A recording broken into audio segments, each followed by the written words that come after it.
Now let's go back to the scene where the action is. We are looking forward to see the North Korean leader taking off from his quarters to the venue for the summit. Not the summit exactly, the casual dinner and a meet and greet. We will be showing you footages from the scene right now. Here is the hotel where North Korean leader Kim Jong-un should be taking off. We do not see the stern bodyguard that was directly staring at the camera just now, Jung-hee. We are just seeing some of the vehicles. Well, according to the schedule, North Korean leader Kim Jong-un and U.S. President Donald Trump were to arrive at Sofitel Legend Metropole at 6:15, which is only 2 minutes away from now, but it seems Kim is still not leaving from his hotel. And we heard that U.S. President Donald Trump is already on his way to the Metropole Hotel. So for Trump, from a JW Marriott Hotel where U.S. President Donald Trump is staying, okay, we're seeing some police cars coming along with some motorbikes. This could be the motorcade to escort the North Korean leader to the venue. Yes. That's a huge turnout. That is Regular citizens and reporters alike. Everywhere that North Korean leader was heading to, for example, the North Korean embassy in Hanoi, we could see a lot of Vietnamese citizens gathering up just to catch at least, one scene of North Korean leader Kim Jong-un walking, getting out of the car, waving at people. It seems like they have high expectations for the summit as well as very high attention on the North Korean leader himself.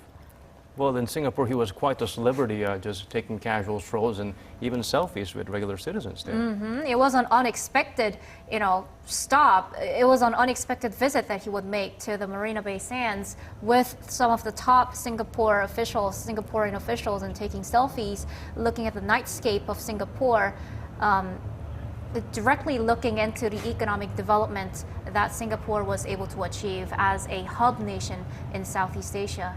Well, it was a rainy day when he arrived, and it seems it's President Trump.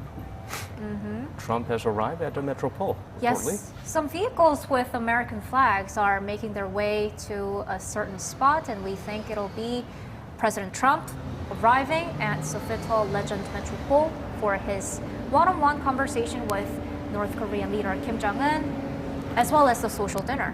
And dinner with a very sophisticated menu that's supposed to be kept extra simple, according to the leaders of both sides. The car, I believe, is something unique on the American side. It's got a nickname called the Beast, I believe, according to some reports. It's certainly getting a lot of attention, and I'm sure a lot of car companies lobby to make sure they have the chance to be a part of the summit, as for the North Korean leader as well. Yeah, last year even North Korean newspapers reported that President Trump showed off his car to Kim Jong-un. Right. Yeah. And of course, the young leader Kim Jong-un is interested in a lot of the latest snazzy products that's being produced from outside of North Korea, looking to keep up with the rest of the world someday soon. Of course, that would mean they will have to open up a little bit to the rest of the world and start an economic reform. And here is the North Korean leader's motorcade arriving. No, those are vehicles with the American flag, so I think that's still the picture of the American delegation arriving at the Metropole. We're still not Such sure. a short distance between the event venue and North Korean leader Kim Jong-un's quarters, but it's taking extra longer for him to be Leave seen. his hotel. Right. But it only takes like 5 minutes for Kim to arrive at the dinner venue, so could be leaving quite soon. For both of these enigmatic leaders, Dr. Woo, they do tend to make power statements in some unusual ways. It could be part of that to be casually late for this event as well. So it was especially the case, and so last year at G20, when President Trump was waiting for President Moon Jae-in, many newspapers reported that it was very rare case for President Trump to wait for someone. So so making someone to wait for him is another way of showing his power or his status. But from the last year that they follow that choreographed move by each side. So I think that they are trying to be on time this time. Okay, they're trying, but it's not working out for some reason. Well, what I saw, what I read about was that for the case of the Singapore summits, I heard that we're able to learn who is a guest and who is serving the guest by where the leaders are standing. So, for example, at the Singapore summit, it was North Korean leader Kim Jong-un standing on the left, and then U.S. President Donald Trump standing on the right. And we would like to apologize to our viewers for the quality of the footage we have at this point. That this is what we have at this point. We will try to provide you some extra detailed descriptions of what's going on as the hour progresses. So at the Singapore summit, I heard that it was U.S. President Donald Trump who served North Korean leader Kim Jong-un as the guest. And I'm wondering what will happen about that at the Hanoi summit today. Judging by the way the title and the names and the flags are arranged, it could be the other way around this time. It could be the other way around, but looking at how Kim Jong-un is being late.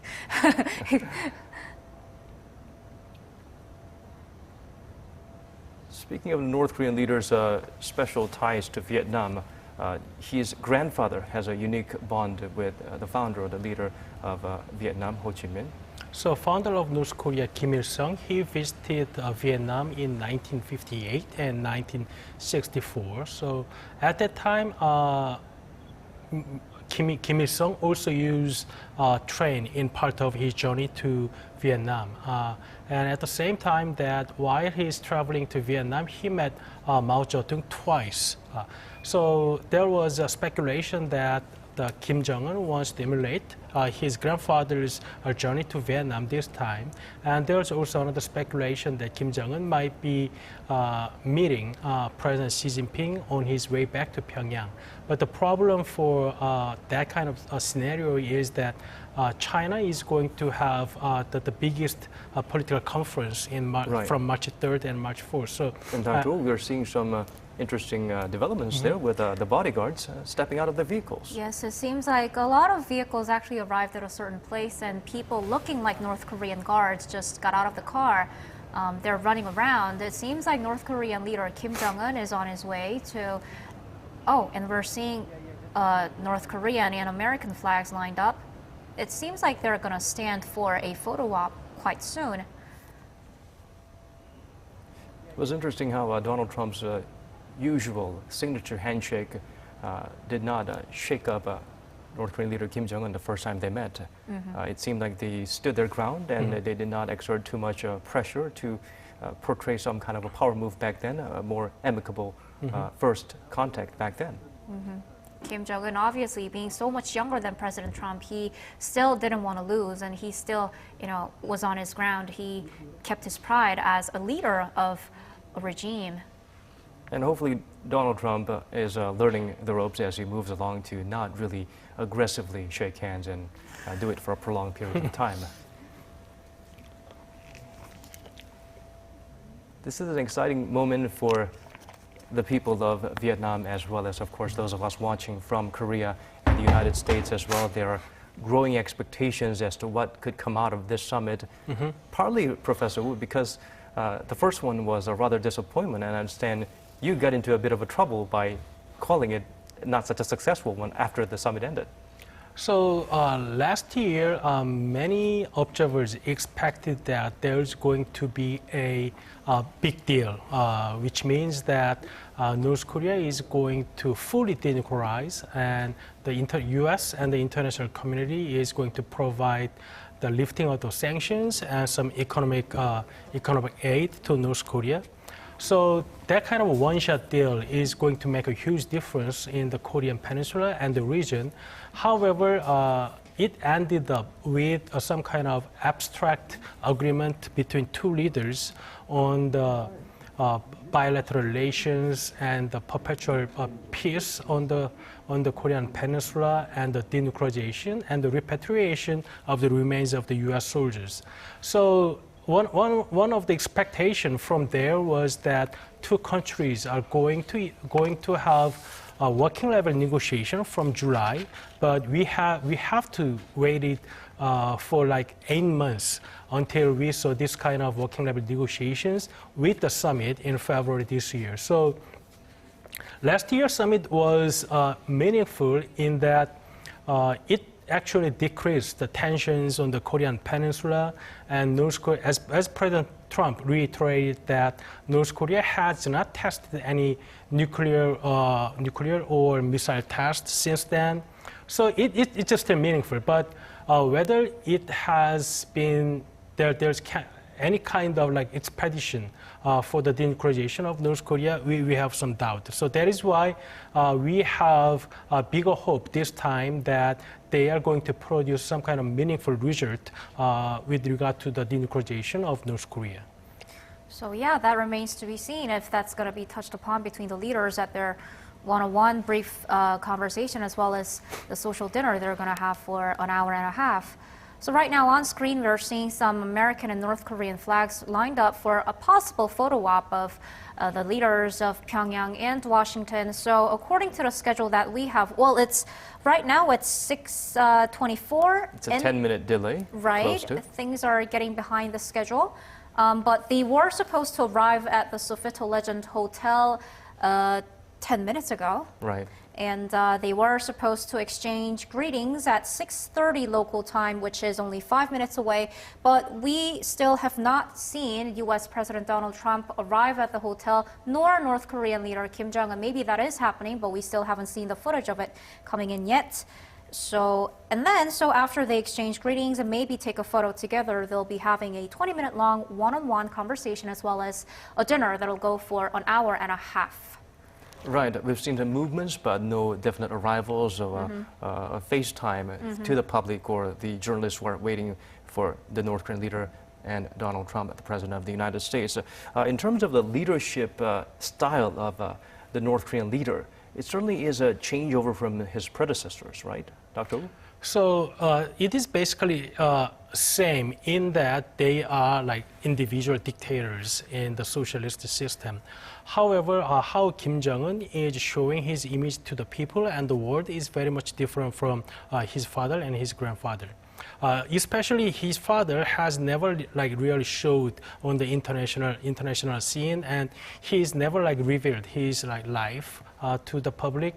But this time, North Korean newspapers reported like immediately after that North Korean leader Kim Jong-un had a meeting with his staff in Vietnam, which was very rare case, because even last year that North Korean newspapers reported after Kim Jong-un has left, but the North Korean TV this time was actually gave some kind of live feed that North Korean leader is taking train to Vietnam for the second summit with the President Trump.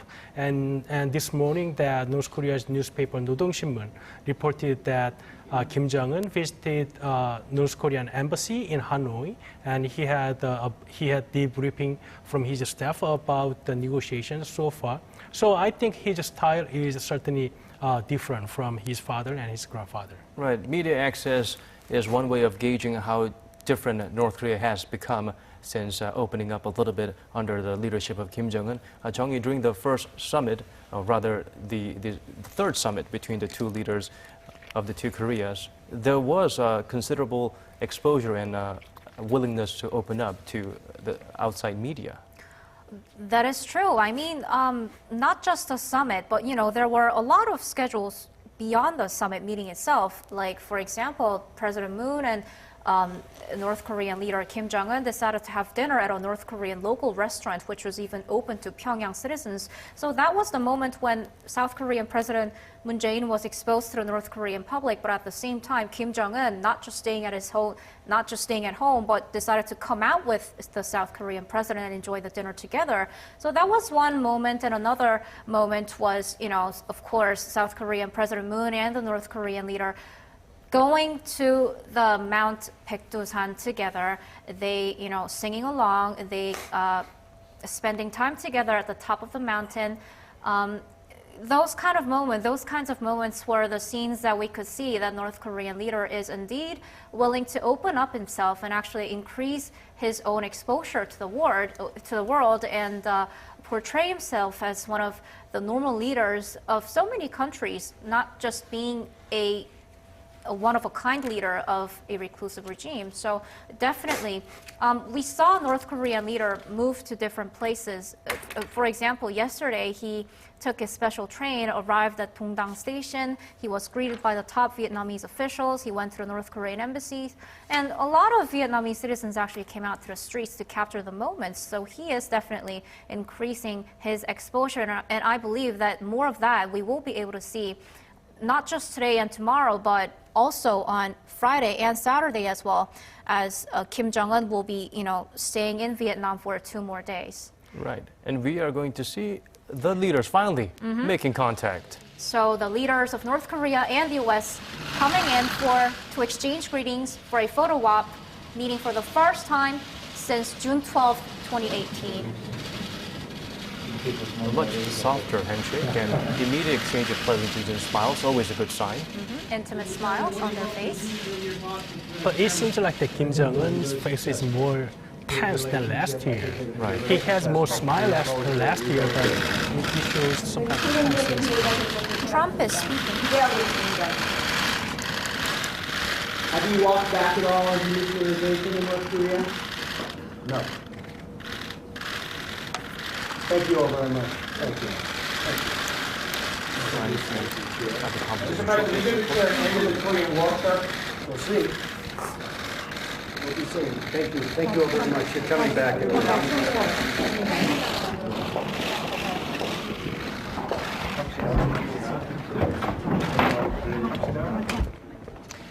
So it looks like President Trump is not trying to give out much details on this one-on-one conversation and social dinner with North Korean leader Kim Jong-un. We weren't able to hear the questions, but I could hear what Trump said. He said no, and he said we'll see. So definitely we could read that he was not willing to speak much about the upcoming schedules. Which is an unusual side of Trump that we're seeing, because usually he takes to Twitter almost immediately whenever he has thoughts, and he's very candid when it comes to speaking with reporters. So there was a report that so many staffs of President Trump had changed, while there's no change in terms of the staff for Chairman Kim. But I just saw that Chairman Kim's translator has changed compared to the last year. That it was like first a translator, the male translator last year, but now Chairman Kim has a female translator, which is very different from the last year's scene. Right. It certainly seems like President Donald Trump has a different game face on this time. He wasn't all smiles or eagerly addressing the media and sharing his 2 cents. Certainly, we might see a different side of him this time around. Yeah, I mean, what I could sense was that, how President Trump kept on saying that we're not in a rush. And he also kept on saying, we're good as long as there's no more testing. So it seems like maybe Washington is trying to keep the expectations down, or at least lower than it is now. I mean, if we look at President Trump, he looked quite tense. At the beginning, I thought that it was North Korean leader Kim Jong-un rather looking tense. We all thought so, but it turned out that President Trump is also being a little bit nervous, at least, ahead of the schedules with North Korean leader Kim Jong-un. So it's a very important meeting that eyes from the whole world are, focused on. It's going a step further from the denuclearization agreement they made last year. It's to come up with some specific steps, and maybe that is why the burdens are heavy for the 2 leaders of Washington and Pyongyang. Right. It feels like, personally, I feel that the pressure might be more on Donald Trump's side and the Trump administration, because they were a little bit surprised about how laid back it was after the first summit, and the joint declaration lacked details. And also, the President Trump is under heavy pressure from the domestic politics, and it is reported that at the same time, today that on the 27th local time in the U.S. that Mr. Cohen is going to testify at the court today, so which might reveal a lot of things about President Trump. And it is also reported that Mueller investigation is going to send a report to the Department of Justice, and House members, Democratic House members made a request that Department of Justice to open as much as possible. So now President Trump enjoys all the media attention in positive way, but maybe next week he's going to have a lot of media attention in a negative way in Washington, D.C. I think that is why President Trump is under pressure, and he wants to achieve something out of here so he can be more like a winner next week in Washington, D.C. Well, when you talk about Donald Trump and the accomplishment that he's made in terms of influencing the Peninsula peace process, there was always talk about the Nobel Peace Prize, and Prime Minister Shinzo Abe was in the mix trying to provide support for President Trump. So there was like this story that to be nominated for the Nobel Prize. Sorry. That still remain from the very Coming period, from that's Hanoi from the outside. But however, we have been able to overcome all those obstacles, and here we are today after 261 days. 그 기간이 때문에 생각해보면 좀 어느 때보다도 많은 그 고민과 노력 I think we had to think a lot about this, and a lot of efforts were We needed. believe that those 261 days were the days during which a lot of painstaking efforts were necessary, and also a lot of patience were needed. 오늘 여기서 이렇게 만났는데 But as I see you today, 제가 그 모든 사람들이 반기는 그런 and I hope that we can make fruitful achievements that many people are awaiting for, and I will strive my best. Sitting next to each other, and that gives us a hope that we will be successful this time, and I will really try to make that happen. Thank you very much. That's really nice. Well, I wanted to say it's an honor to be with Chairman Kim. It's an honor to be together in really a country, Vietnam, where they've really rolled out the red carpet, and they're very honored to have us. And it's great to be with you. We had a very successful first summit. I felt it was very successful. And some people would like to see it go quicker. I'm satisfied, you're satisfied. We want to be happy with what we're doing.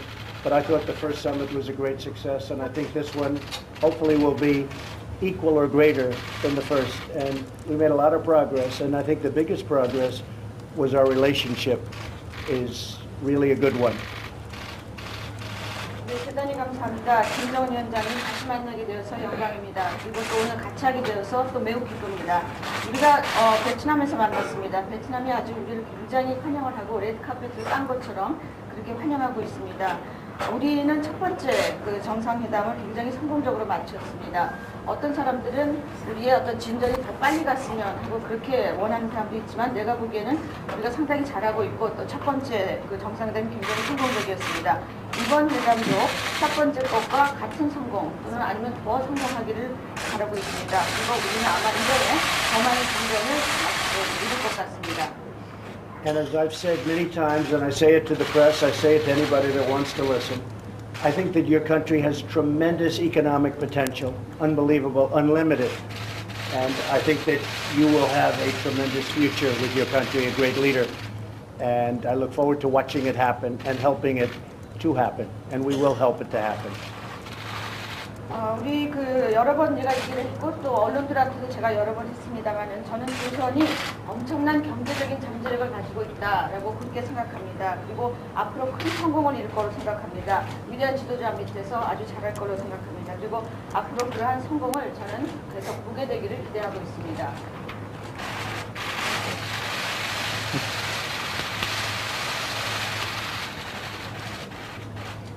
Thank you all very much. We appreciate it. And we're going to go have dinner. And then we have some big meetings scheduled for tomorrow. And we'll see you, I guess, at a news conference at some point during the day. Thank you very much. Mr. President, do you have any reaction to Mike Cohen of his testimony? Thank you.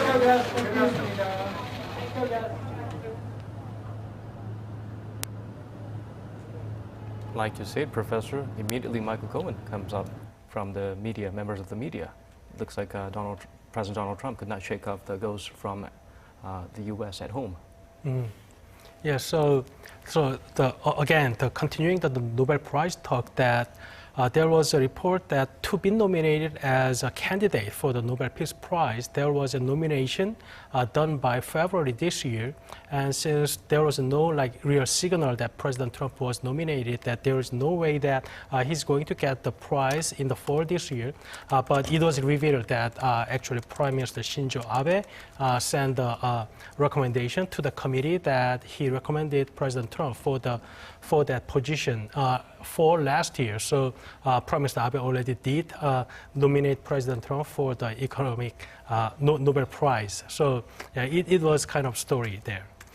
So if I could just cut in, what we just saw was the two leaders of Pyongyang and Washington exchanging greetings ahead of their one-on-one conversation as well as a social dinner. I am thinking that it was Kim Jong-un who first made his message upon the press, before the press. He said, well, we couldn't hear his full message, but what we heard for sure was Kim Jong-un saying that there were a lot of thoughts and a lot of efforts. I mean, if we look at Kim Jong-un's face, he looked very rigid, as if he had so many thoughts in his mind.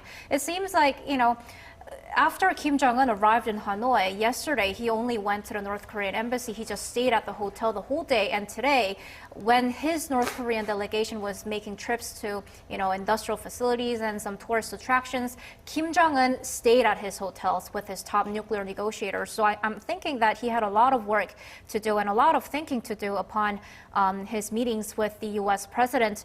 So Kim Jong-un is saying that he had to pour in a lot of efforts for this summit. And then he also expressed hope that North Korea and the U.S. could achieve fruitful results.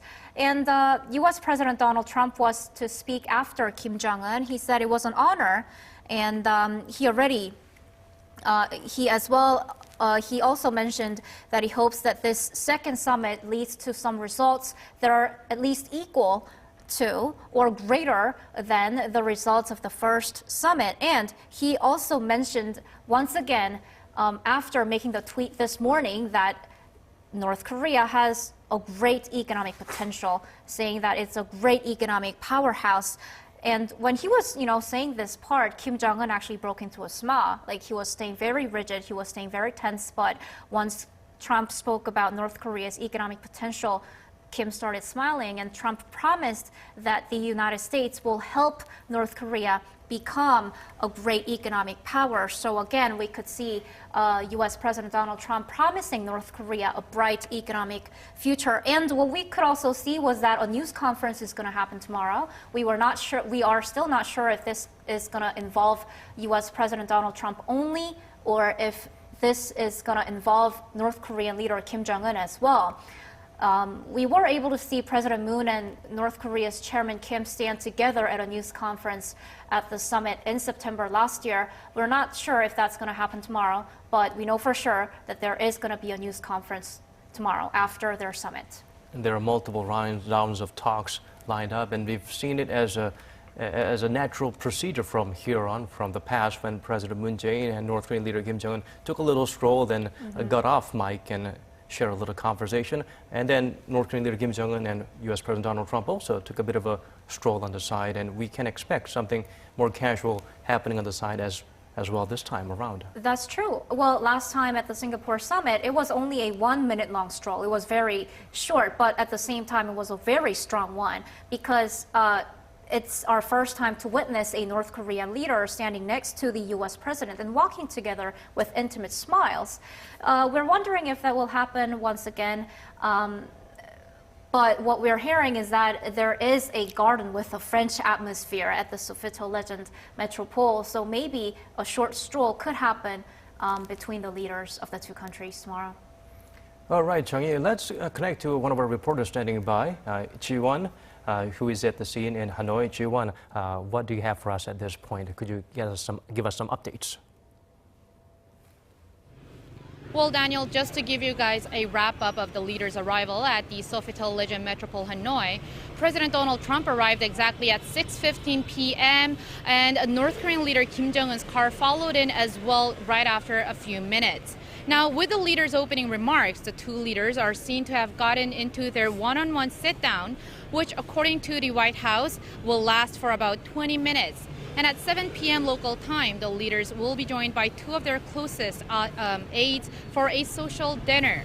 From the north, it's going to be Kim Yong-chol, vice chairman of North Korea's ruling Workers' Party Central Committee, and Lee Yong-ho, the regime's foreign minister. And from the U.S., it'll be Secretary of State Mike Pompeo and Mick Mulvaney, acting White House Chief of Staff. Now, the dinner is expected to last for about an hour and a half, according to the released schedule. All right, Joanna, thank you for those updates. We appreciate it. Now, we are going to keep giving you the live footage and the freshest updates from what's going on in Hanoi as the two leaders get ready for a sit-down for a meal and, of course, a little a talk between the two sides. We are, of course, joined in the studio once again by Dr. Woo Jung-yeop on my right and our Oh Jung-hee on my left. We do need to delve into details about how things have been building up to this point. We haven't reached the climax yet. That should be tomorrow when they actually hold multiple round of talks. And Dr. Woo, how would you rate the fact that they're holding several rounds of talks over a span of 2 days as compared to the first one? How does that reflect the resolve of the two leaders? So the schedule tomorrow is very much the same as the last year, that President Trump and the Chairman Kim is going to have a one-on-one meeting first.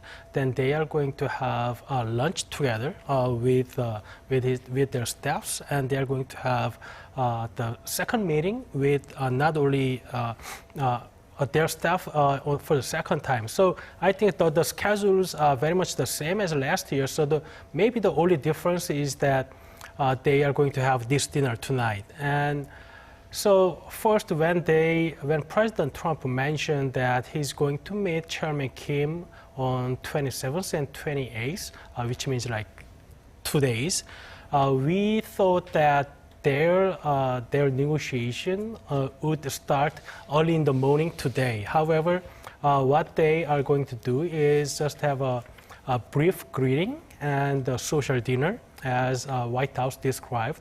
But I think it has some importance in terms of the negotiation tomorrow. So even though White House described that this is a brief greeting and a social dinner, they are going to discuss the subject anyway.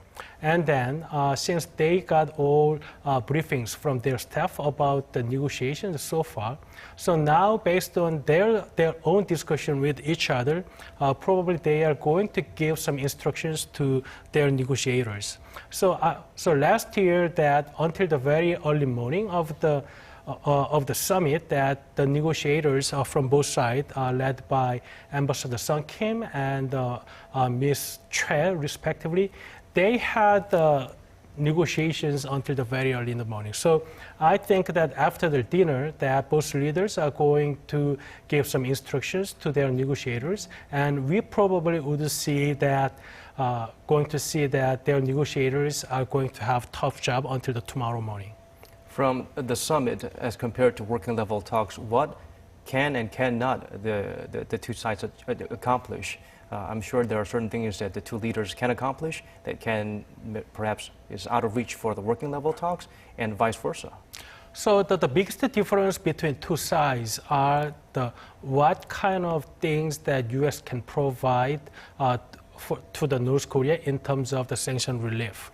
Because Mr. Biegun, special representative for the North Korean policy of the State Department, made a speech at the Stanford University before his meeting with his counterpart that U.S. is thinking of some kind of political and diplomatic measures.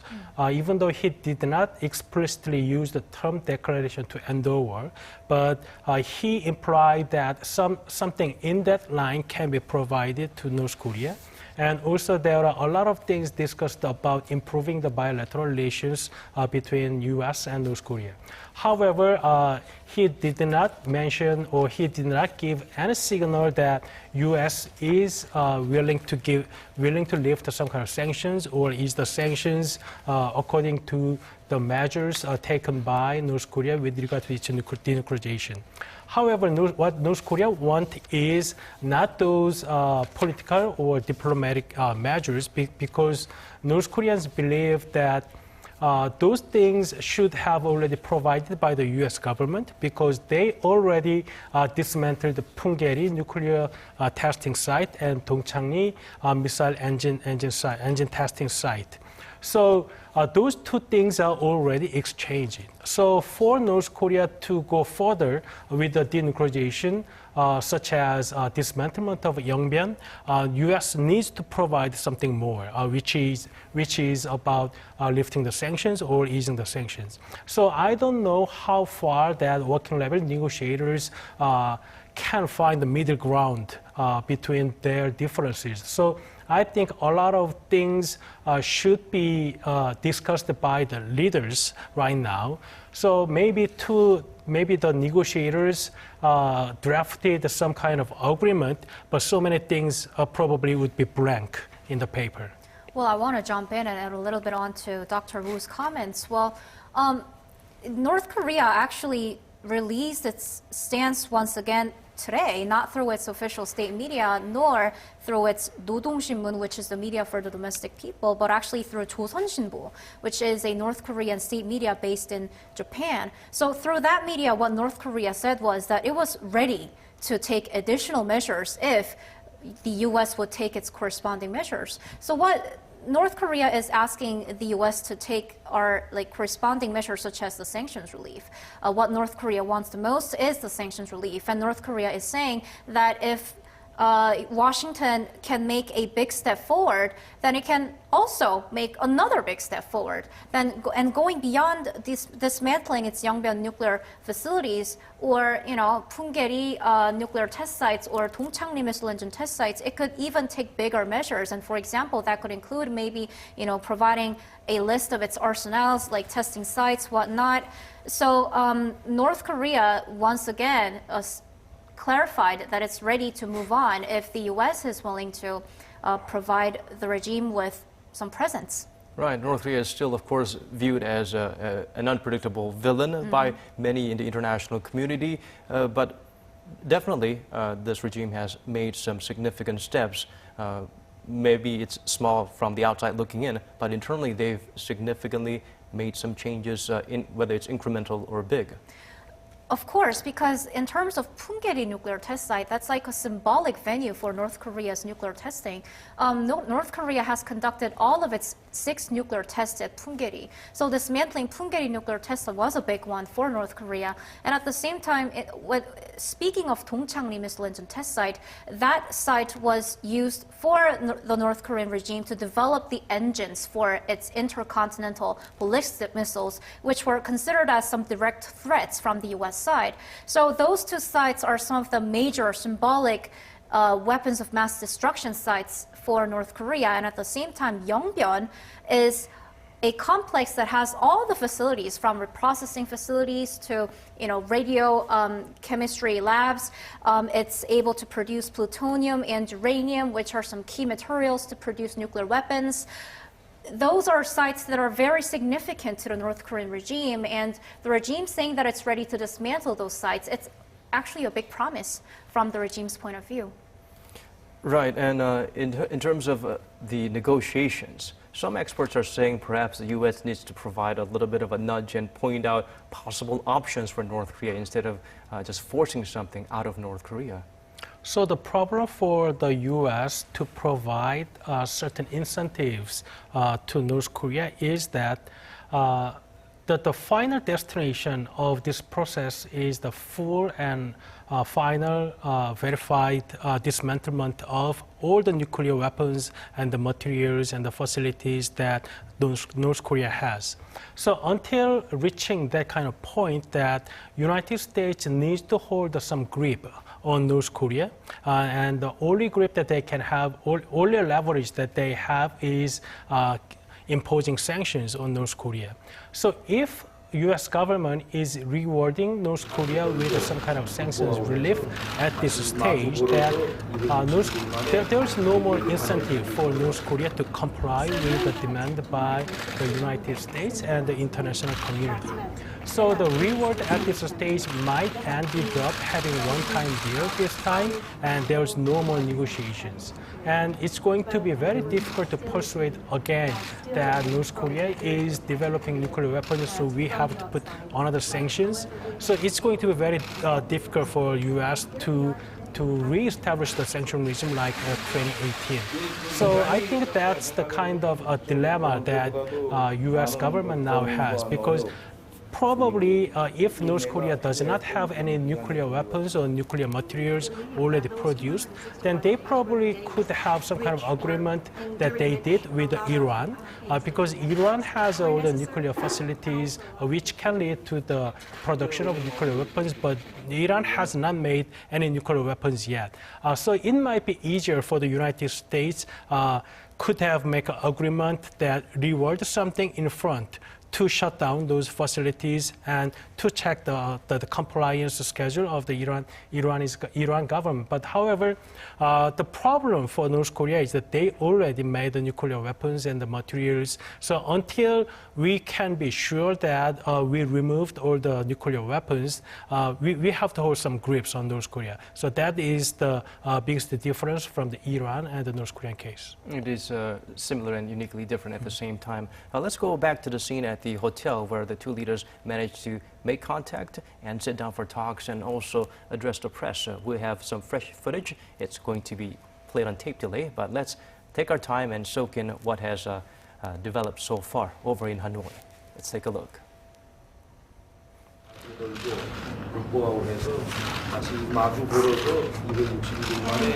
meet here again in 260 days in Hanoi. 261 days since we last met. There have been some misunderstandings. There have been, these eyes from the road to our misunderstanding situation. And there was hostility that still remained from the very, very past period, that from the outside. But however, we have been able to overcome all those obstacles. And here we are today, after 261 days, And looking back at the time, I believe that we had gone a lot of thoughts, patience, and I efforts. believe that those 261 days were the days during which a lot of painstaking efforts were necessary, and also a lot of patience were needed. And here we are today, and I hope that we can make great achievements that many people are longing for. And I will exert my full efforts. And that gives us a hope that we will be successful this time, and I would really try to make that happen. Thank you very much. That's really nice. Well, I want to just say it's an honor to be with Chairman Kim. It's an honor to be together in really a country, Vietnam, where they've really rolled out the red carpet, and they're very honored to have us. And it's great to be with you. We had a very successful first summit. I felt it was very successful. And some people would like to see it go quicker. I'm satisfied, you're satisfied. We want to be happy with what we're doing. But I thought the first summit was a great success, and I think this one hopefully will be equal or greater than the first. And we made a lot of progress, and I think the biggest progress was our relationship is really a good one. 네, 대단히 감사합니다. 김정은 위원장님 다시 만나게 되어서 영광입니다. 이것도 오늘 같이 하게 되어서 또 매우 기쁩니다. 우리가 베트남에서 만났습니다. 베트남이 아주 우리를 굉장히 환영을 하고 레드카펫을 깐 것처럼 그렇게 환영하고 있습니다. 우리는 첫 번째 정상회담을 굉장히 성공적으로 마쳤습니다. 어떤 사람들은 우리의 어떤 진전이 더 빨리 갔으면 하고 그렇게 원하는 사람도 있지만 내가 보기에는 우리가 상당히 잘하고 있고 또 첫 번째 정상회담이 굉장히 성공적이었습니다. 이번 회담도 첫 번째 것과 같은 성공 또는 아니면 더 성공하기를 바라고 있습니다. 그리고 우리는 아마 이번에 더 많은 진전을 이룰 것 같습니다. And as I've said many times, and I say it to the press, I say it to anybody that wants to listen, I think that your country has tremendous economic potential, unbelievable, unlimited. And I think that you will have a tremendous future with your country, a great leader. And I look forward to watching it happen and helping it to happen. And we will help it to happen. 우리 여러 번 제가 얘기를 했고 또 언론들한테도 제가 여러 번 했습니다만은 저는 조선이 엄청난 경제적인 잠재력을 가지고 있다라고 그렇게 생각합니다. 그리고 앞으로 큰 성공을 이룰 거로 생각합니다. 위대한 지도자 밑에서 아주 잘할 거로 생각합니다. 그리고 앞으로 그러한 성공을 저는 계속 보게 되기를 기대하고 있습니다.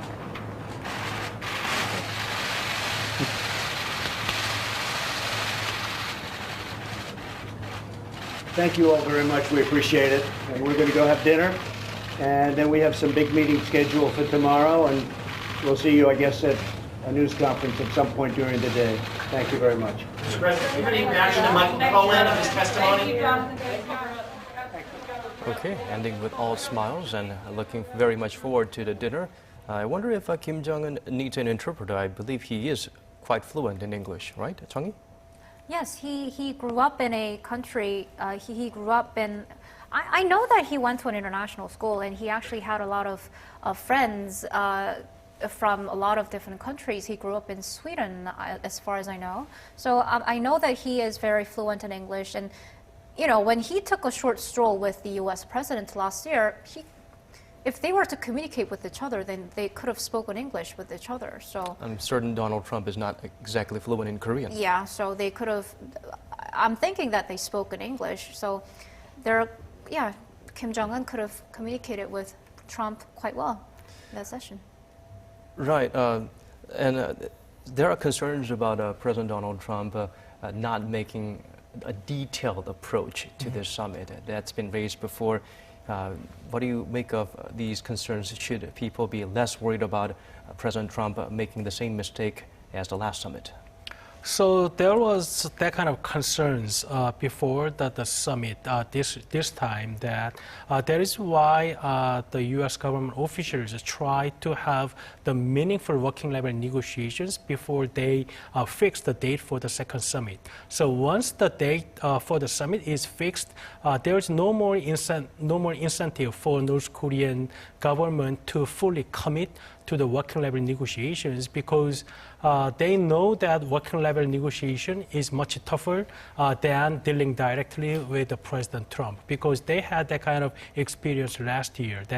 So the working level negotiators last year had real hard time that there was not a meaningful progress in the negotiation even though they met 6 times at the Panmunjom and they met about like 14 or 20 hours in Singapore. However, they could not result in any meaningful outcome. So that the result is that the abstract agreement between two leaders. However, many things, we believe that so many things were discussed between two leaders. That is why at the news conference that even though it was not written in that joint agreement, that President Trump mentioned that he's going to suspend the military deals with South Korea. So which was not written in the paper and which was never believed to be discussed with his staff. So some things really can happen in the one-on-one meeting between Trump and Kim without having any kind of heads up to his staff or the foreign leaders, including President Moon Jae-in. How much of an influence has the midterm election result have on President Trump's decision to proceed on with the summit and the date and the place it was set? So I don't know, but last year after the President Moon's summit with the Chairman Kim in September, right after it, President Trump shows his interest to have the second summit with the Chairman Kim right away. So I think from that moment that the President Trump also sees some kind of opportunity that he's going to improve his standing in the U.S. domestic politics by having this kind of meeting with Chairman Kim again. However, there was no real progress made at the working level negotiators. That is why the U.S. government officials probably did not recommend President Trump to meet Chairman Kim right away. So the time has passed like 8 months, and then I think that's about the time that President Trump think enough is enough. So now he thinks that he might be the best negotiator compared to his staff. So that is why he said that he's going to have a meeting with Chairman Kim directly at the end of February. Right. This time, of course, there are expectations that's lowered somewhat because of the disappointments from the first summit. Compared to that first one, what key details do these two leaders hope to hammer out in this summit? Well, it's actually to come up with some specific details of the 4 pillars that they agreed upon. So it was establishing new North Korea-U.S. relations, setting a peace regime, complete denuclearization on the Korean Peninsula, and also getting back the remains of the American soldiers from North Korea. So in terms of the first 3 pillars, there are a lot of things to be talked about, but in specifics, they will be, of course, exchanging liaison offices, which, according to CNN, is currently being discussed between North Korea and the U.S., though the news is actually not confirmed. And others, well, there are 4 things that North Korea told Stephen Biegun, U.S. Special Representative for North Korea, that it specifically wants. And they were sanctions relief, setting up liaison offices, resuming inter-Korean economic cooperation, such as Kaesong Industrial Complex and Mount Kumgangsan tours, as well as making a formal declaration to the end of the Korean War. So these things would actually fit into the 4 pillars that the leaders of Pyongyang and Washington agreed upon at their Singapore summit. So we are actually not sure how far Washington and Pyongyang will be able to go in terms of denuclearization, because there are so many things to be discussed. I mean, North Korea has mentioned that it'll dismantle its key sites, but there are matters of, verifications, having inspectors coming in, the experts, as well as North Korea providing its, list of arsenals and everything. We don't know how far they'll be able to go. But in terms of other things, in terms of, setting up liaison offices or making a declaration, these 2 issues could be comparatively lighter than in terms of denuclearization issues. So those are some of the things that will be hammered out between the 2 leaders.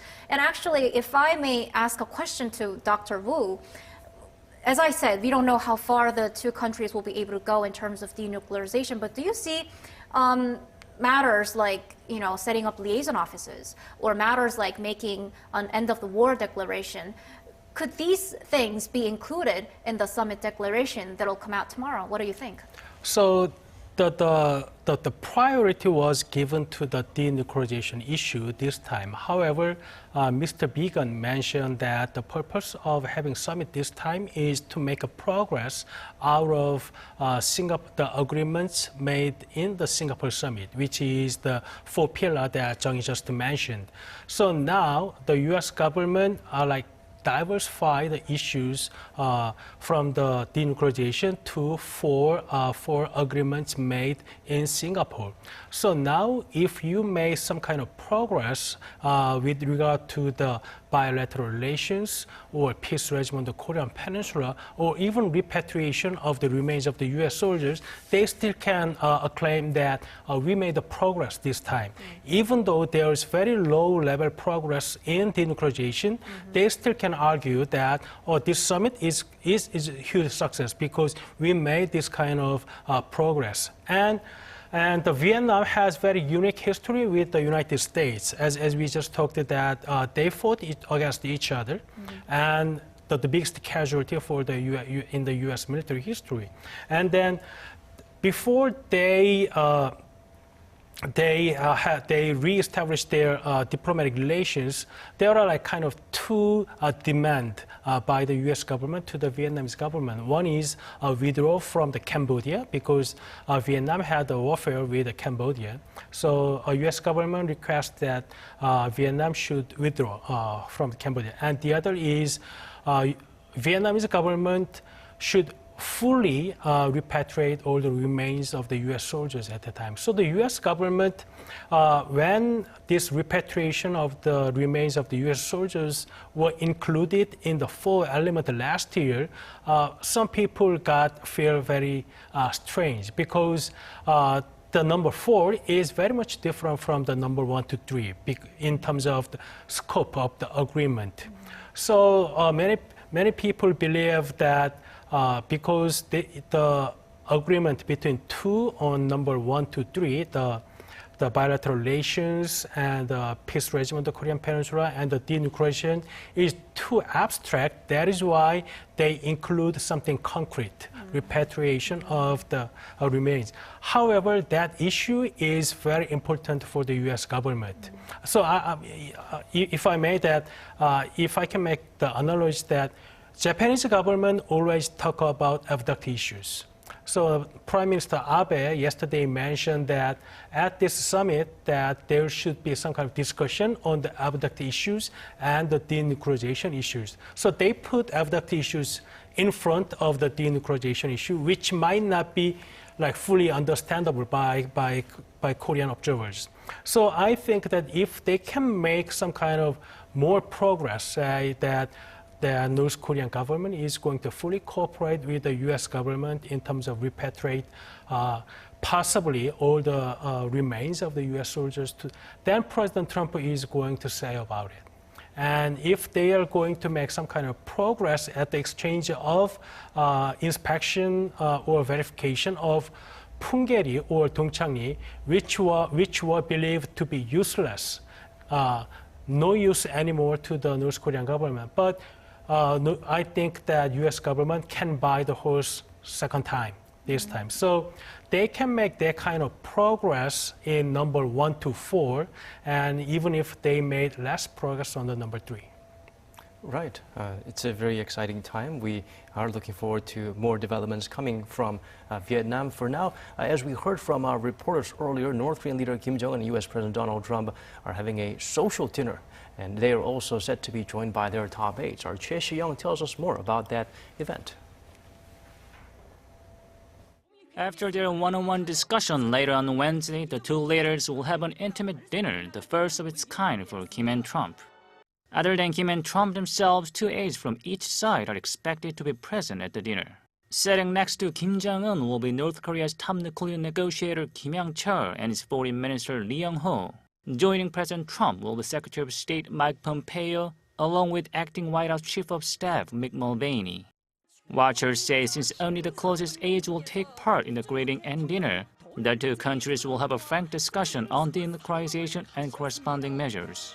Adding to that speculation is the fact that the hawkish U.S. National Security Advisor John Bolton, who also arrived in Hanoi on Tuesday, isn't a member of this meeting. The two leaders are expected to wrap up the meeting with the Hanoi Declaration. The outcome of this meeting, experts say, will determine much of what the two-day summit will produce at the end. Choi Si-young, Arirang News. And it goes without saying that global news outlets have their eyes glued to the second Kim-Trump summit. Our Seo Bin takes a look at what they think of the historic meeting. U.S.-based media outlet Vox weighed in on what it thought a possible deal between Kim and Trump may look like. Citing sources familiar with the negotiations,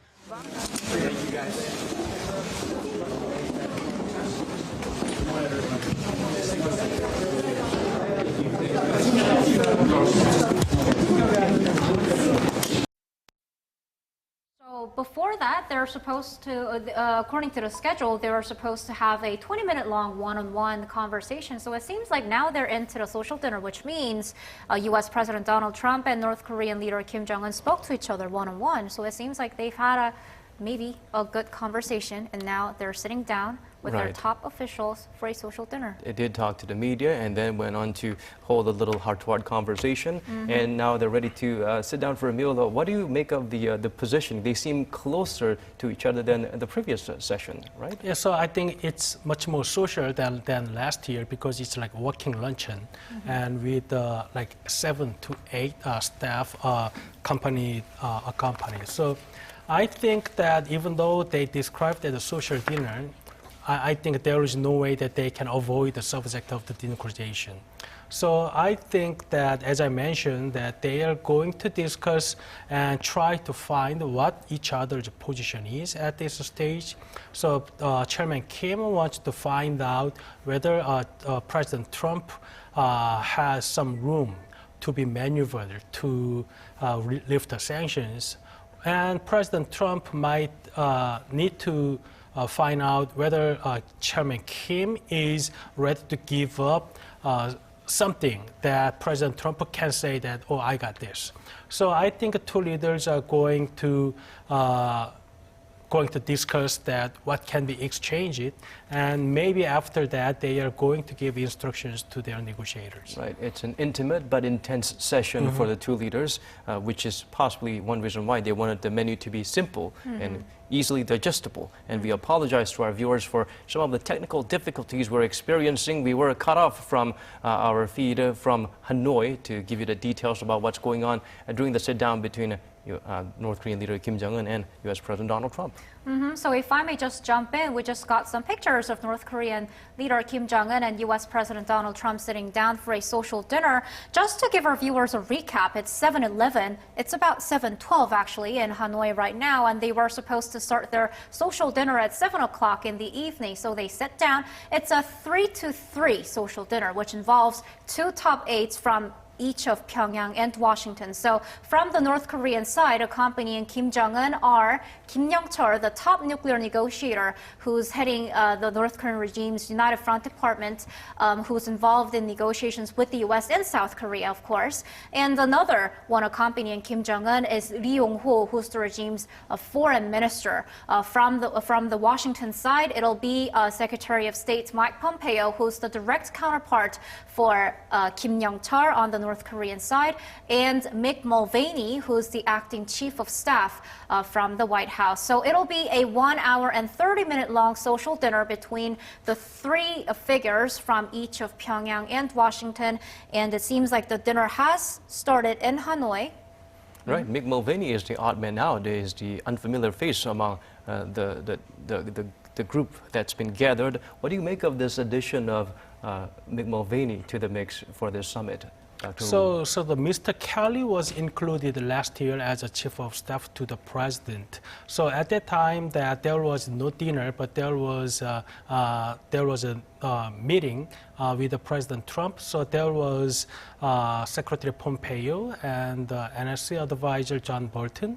At the time, chief of staff Mr. Kelly was at the table with Chairman Kim Jong-un and Kim Young-chol, Lee Yong-ho, and Lee Soo-young, who's in the committee for the foreign affairs. So I think that the mix is understandable from the North Korea side, because Lee Yong-ho is actually the technical counterpart for the Secretary Pompeo, because Lee Yong-ho is representing the North Korean government in foreign affairs, but now the Kim Young-chol is actual counterpart for the negotiation for the denuclearization. So the two counterpart for the Secretary Pompeo is on the table tonight. But when Mr. Mulvaney was included, that there might be a chance that Chairman Kim's sister Kim Yo-jong might be included, because she is like acting chief of staff to the Chairman Kim, but she was not, and Lee Yong-ho was included. So it looks like that North Korea is more interested in talking the subject of the denuclearization than the U.S. side on the dinner. So I think U.S. wants to have more social dinner than the North Korea this time. It's interesting because North Korea is, of course, has far greater expertise and experts gather around the table compared to the U.S. side. That's right. I mean, North Korea, the top officials from North Korea's Foreign Affairs Ministry are the experts in terms of nuclear negotiations. I mean, we can't, at this point, we can't forget about North Korea's Vice Foreign Minister Choi Sun-hee, was actually the direct counterpart for U.S. nuclear envoy. So these top officials from the North Korean regime are all involved in their communications with South Korea, with the U.S. in terms of denuclearizing. So it's quite noteworthy how North Korean leader Kim Jong-un decided to bring both of its top nuclear aides to the social dinner tonight. And I think that actually happens because, you know, Kim Young-chol was the ex-spy agency chief, and that really connects to Mike Pompeo being the ex-spy chief. So, you know, Mike Pompeo being the direct counterpart for both of these people, we got to see what happens and what they talk about at their social dinner. Well, we can find solace in the fact that the interconnection are both there. Let's go back to the scene. We are getting footage of the dinner that's being held for the two leaders over in Hanoi. Let's take a look. Good time. You are. I hope one of the great photographers of the world. Leaders and the translators. That was very good. One of the great photographers. Well, we had a meeting for about 20 minutes before coming here. It was about 30 minutes, I guess. And for that time, our conversation was very interesting. Boy, if you could have heard that dialogue, what you would pay for that dialogue, that was good. So we're going to have a very busy day tomorrow, and we'll probably have a pretty quick dinner. And a lot of things are going to be solved, I hope, and I think it'll lead to really a wonderful situation long term. And our relationship is a very special relationship. 오늘 그 만찬을 한 다음에 또 내일은 하루 종일 아주 진지하게 회담을 할 예정입니다. 우리는 굉장히 좋은 관계를 가지고 있고 아마 성공적인 회담으로 생각이 될 것입니다. Thank you very much. Thank you very much, everybody. Thank you. See you tomorrow. Thank you.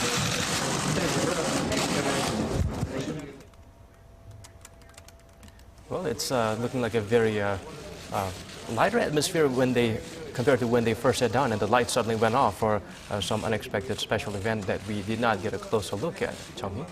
Much lighter, and of course, much lighter when they first exchanged their greetings before the press. The two leaders actually seemed very tense, very rigid, but now it seems like they're relaxed, ready to have dinner, ready to have a good dinner. They're smiling, intimate smiles. So just to give our viewers a recap, North Korean leader Kim Jong-un says that he had a almost 30-minute long conversation with his counterpart, with his U.S. counterpart, and he said the conversation was, quote, very interesting. And the U.S. President Donald Trump says a lot of things will be solved tonight, if I heard that correctly. And he said he hopes that what happens tonight will lead to some wonderful situations and some great results to come after the summit tomorrow. So there I was able to spot the two leaders plus their translators, as well as the two top aides from Pyongyang and Washington, the foreign minister and the head of the United Front Department from the North Korean side, as well as the Mick Mulvaney, the acting chief of staff from the White House, and the State Secretary Mike Pompeo. Right, it's quite a change in tone from President Donald Trump. Initially, before the summit, he tried to lower expectations, saying, we'll see, and this is just one of many more summits to come. How do you read the change in attitude from President Donald Trump saying there's going to be something incredible tomorrow? So from last year's experience, that President Trump always said something big, that he's going to achieve something nice, and he always mentioned that his relationship with the chairman Kim Jong-un is the key to make an achievement this time. So we don't know yet what is going on between two countries in terms of the negotiations so far. However, President Trump mentioned that there is all false reportings so far with regard to what can be achieved this time in Hanoi. So I think he's again attacking the media for the false reporting for him, and then I think that he's going to say he made a successful summit this time, regardless what kind of outcome that he's going to have this time. So what kind of criteria that we are going to have is the key to evaluate the summit this time. But for President Trump, any progress from the last year's summit would be evaluated as a success this time. A very low bar. Yes. And we talked a little bit about setting up a liaison office for the two sides. For the two Koreas, it's not that difficult because it's just over the border, or they can set something on the border. But for the U.S., of course, this is going to be, it could be a tedious process, right? So it's not going to be an easy job for the two governments to set up the liaison office in the capital of each country. However, there was an agreement between the U.S. and North Korea in the past that they would exchange the liaison office. So since there's a template from the past that it's not going to be that difficult. However, when U.S. government promised to have a liaison office in the past, that North Korea promised to dismantle Yongbyon, and they actually promised that they are going to remove all the existing nuclear weapons and materials and going back to NPT and going back under the IAEA safeguards. So to reach that point, that U.S. provided something in front. So now, without having that kind of promise made by North Korea, that it would be much more difficult for President Trump to justify promising liaison office to North Korea in U.S. domestic politics. So unless North Korea is providing more than Punggye-ri and Dongchang-ri, it might be difficult for President Trump to have liaison office in Pyongyang and Washington. All right, it's not going to be a simple process, but it will be worth it if that happens. Now let's go back to Hanoi, where our Park Hee-jun is standing by at the International Media Center. Hee-jun, what's the response like there over there after the two sides finally made contact? Well, Daniel, everyone here, all of their eyes were glued to that large screen behind me when it was showing us footage of President Donald Trump and North Korean leader Kim Jong-un. Now, we saw them have handshakes, exchange a couple of remarks, and smile, and it was enough to get us a reaction. Now, a lot of smartphones were out, and we also heard a lot of typing because everyone was trying to get down what the two leaders were trying to say. And maybe it's because we already saw some of the similar scenes last year in Singapore, but there wasn't as enough buzz compared to last year. I spoke to several reporters who were here with me watching the scenes, and they told me that North Korean leader Kim Jong-un and his President Trump seemed like they had a better relationship compared to last year. And after all, Trump did say that their biggest progress is their relationship, and evidently they had more smiles on their faces compared to their previous June summits. Now, everyone here is busy filing their reports on what they just saw. I actually wanted some of them live on air with me, but here I am alone with you, and everyone's way too preoccupied for me to disturb them. They're trying to make their deadlines and all. But I'll continue to stay here at the Media Center to bring you the latest on the atmosphere of the Media Center. Daniel? Just as you are, they're wrapped up in their own little schedule, and they're busy keeping their folks at home updated. Thank you for the updates, Hee-jun. We appreciate it. Now back here in the studio with our Professor Woo Jung-yeop and our reporter Oh Jung-hee. We have been continuing our talks about the possible outcomes, the potential positive outcomes from the summit, about the liaison office, and of course that would mean greater access to the Hermit Kingdom. That's right. I mean, it's really from the U.S. side, actually, what we got to note is another thing is humanitarian assistance, right? In terms of providing humanitarian assistance, the U.S. is now trying to ease its standards and allow more items to be brought into North Korea. But another thing we got to note is that it's reviewing its travel exemptions on the American people, American humanitarian aid workers who want to actually travel to the regime to, provide the necessary items. So in that front, maybe we could exchange more, not exactly people-to-people exchanges, but more Americans actually traveling to the regime. And plus, in addition to that, we could expect, if not much is to be achieved on the denuclearization front, we could expect not only liaison offices or formal end-of-the-war declaration, but also some cultural or people-to-people exchanges to begin. And that's, according to an expert that I spoke to before, he said, well, people-to-people exchanges or cultural exchanges could be a good starting point for the U.S. and North Korea to sort of improve their relations and start moving forward to form better relationship than before. So those are some things that we should, look at. Right, but the concerns stemming from this progression would be that the North Korean regime is known to use many possible options as leverage, as a means to control its populace. So even if they open up, how much could they open up to let their people know about the outside world? So now the problem is that even if U.S. government is willing to provide some kind of people-to-people exchange to North Korea, that it is unclear whether North Korea is happy to accept it. So in the past, when U.S. Agrees to have liaison office, it is actually North Korea that is not really happy about that outcome, because North Korean government is not happy to see that there's a car with a U.S. flag in Pyongyang, even though they still believe that U.S. is their enemy. So I think that even if U.S. government is providing that kind of measures, like diplomatic measures and the people-to-people exchanges, we don't know yet how much North Korea is going to appreciate it. And for that, to that point, that one thing that we have to remember is that the U.S. government has this travel ban of its own people to North Korea, not because of the WMD program of North Korea. So now, to make some progress in WMD front, then the United States government is thinking of relieving their restrictions on their own citizens' travel to North Korea. But the reason why U.S. government put that restriction is because of the human rights issues after the Mr. Otto Warmbier case.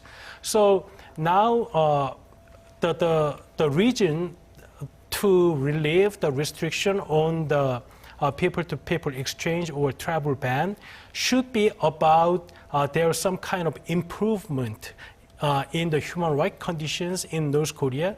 That is how U.S. government, the executive branch, can persuade that the legislative branch that now we are ready to relieve some kind of ban on the travel because we observe some kind of human rights conditions improvement in North Korea.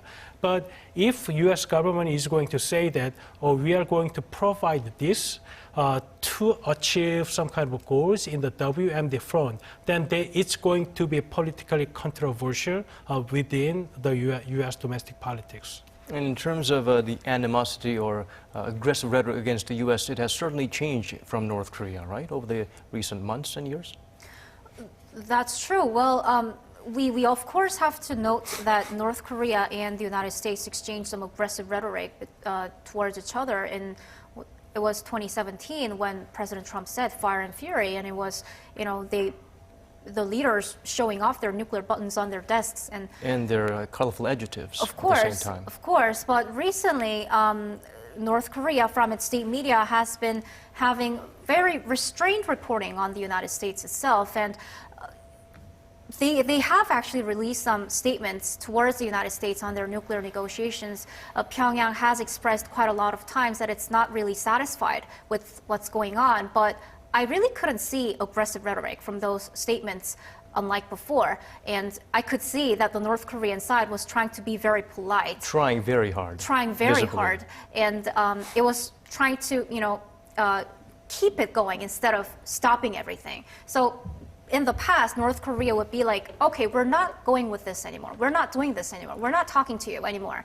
But now North Korea would be like, we know that President Trump is willing to talk with us, so let's get this going. We want more from you. And that's sort of the message that we've been able to see from the North Korean state media. A lot of things have changed. Right, but this change, Dr. Woo, coming from North Korea, how would it affect the people who've grown accustomed to looking at the U.S. as their main enemy?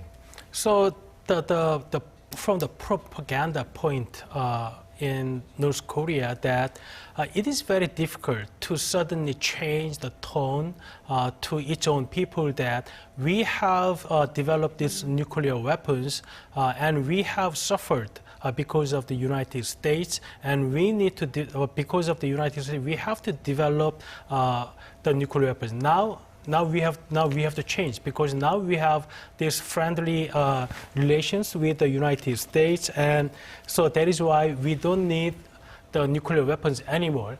But unless U.S. agrees to relieve sanctions, there's no real tangible things can be felt by the ordinary people in North Korea. That means that, so So what is this? Government says that we now have different and new relations with the United States, but there's no change in my life. So it's going to be a pressure for the North Korean government if they suddenly change the tone without having any tangible outcome with regard to its economy. It is difficult to keep the lids on and keep the outside world on the outside, especially when they need to open up to allow inspectors to verify whether there's progress in human rights or denuclearization or economic efforts. So now the problem is that there are so many different barriers to lift the sanctions with regard to the North Korea's nuclear weapons. So it's not only United Nations sanctions, but also there are laws, executive orders by United States government. So now the report is that even if State Department is agreeing to provide something to the North Korea, that maybe Treasury Department says different things.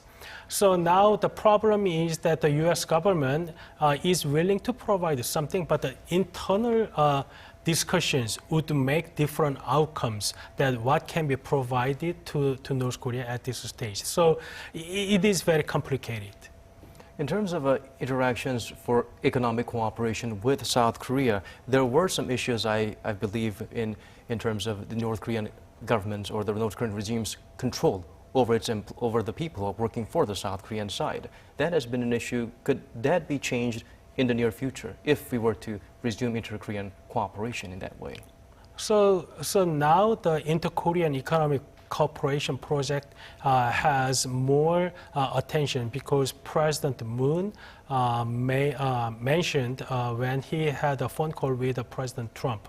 But the thing is that for the Inter-Korean Economic Cooperation Project to begin, there are a lot of things has to be done from the U.S. government. So without relieving sanctions or easing sanctions or without making special cases to the Inter-Korean Economic Project, there is literally no way that our government can proceed with the Economic Cooperation Project.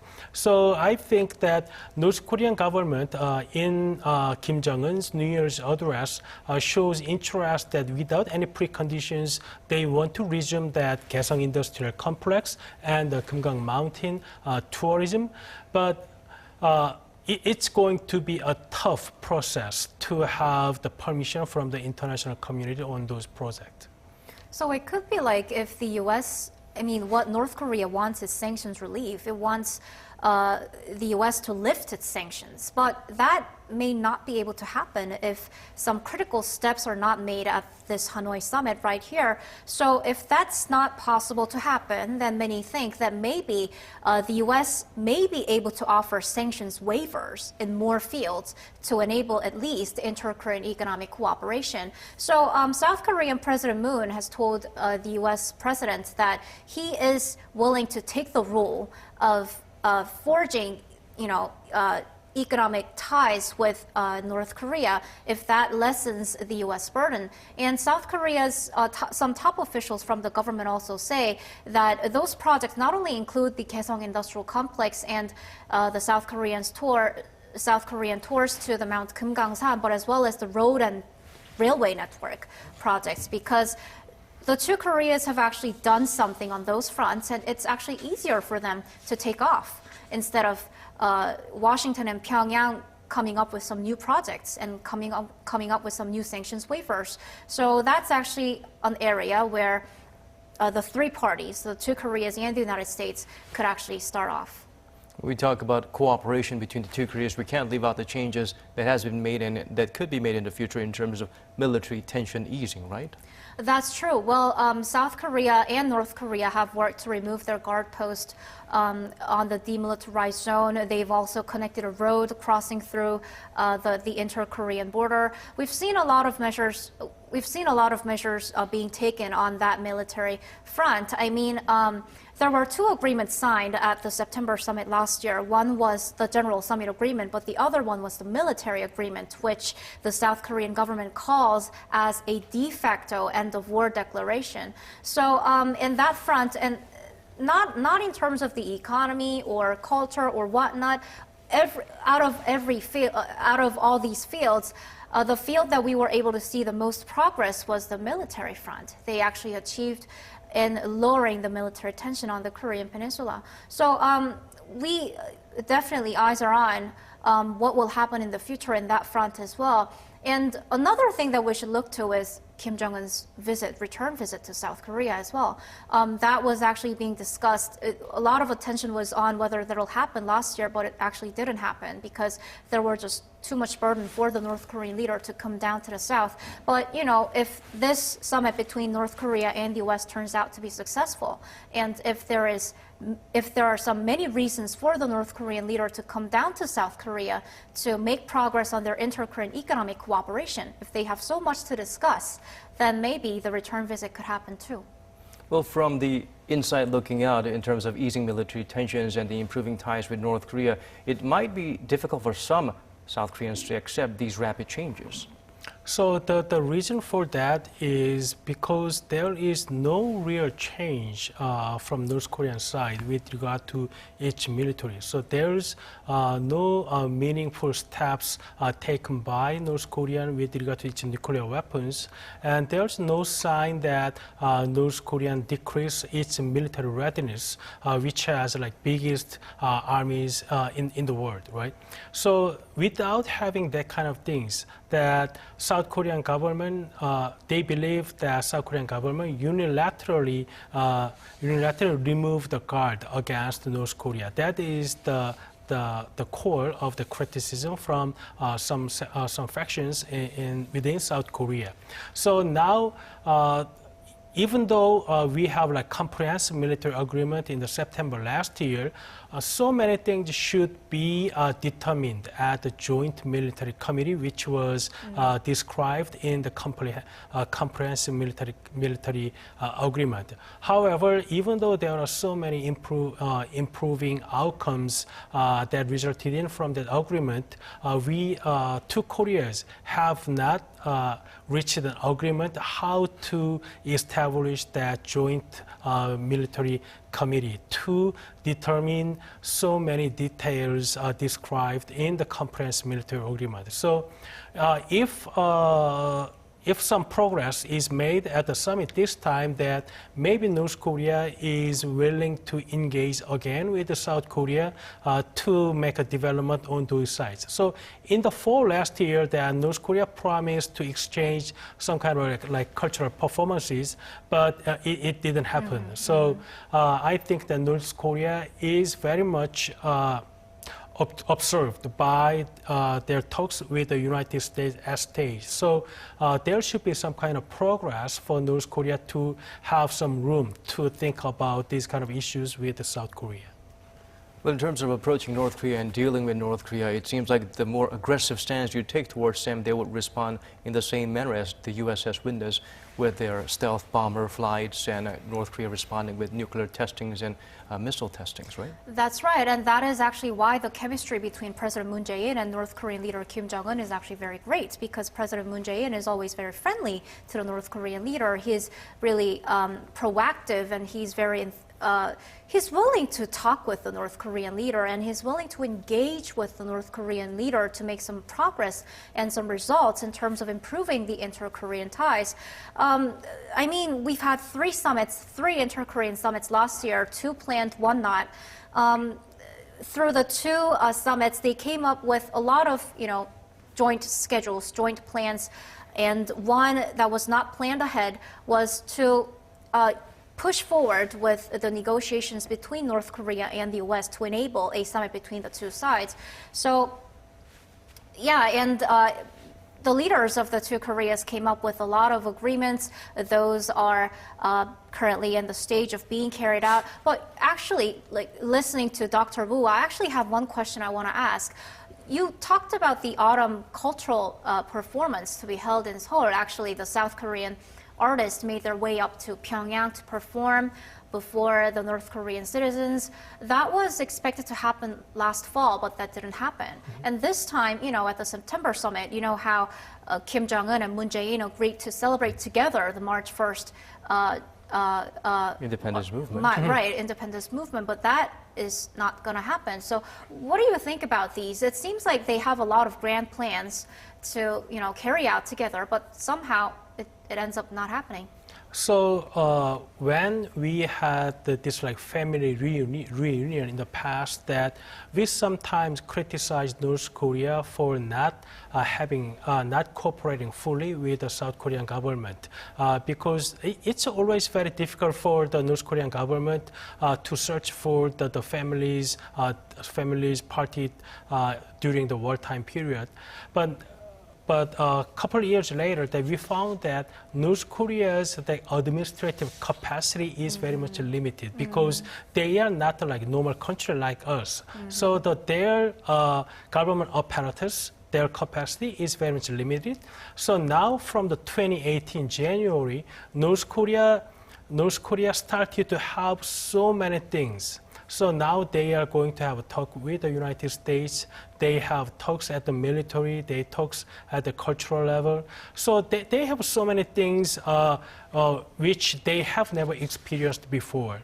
So whether they are going to have they are going to jointly celebrate that March 1st Independence Day with South Korea, there should be some kind of preparations a long time before the March 1st. But with all the upcoming talks with the United States and the visiting by Kim Young-chul to Washington, D.C. in January, so all those things should be taking all the time for the leadership in North Korea. So that is why it might be administratively very difficult for North Korea.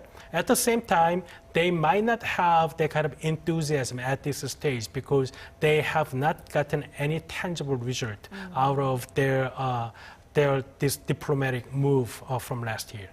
From this very hotly anticipated summit, how would you rate somewhat of a win or a loss for either sides coming out? They can't both. Ideally, it will be a win-win scenario, but that can't always be the case, right? So we don't know yet because what kind of paper they are going to sign tomorrow.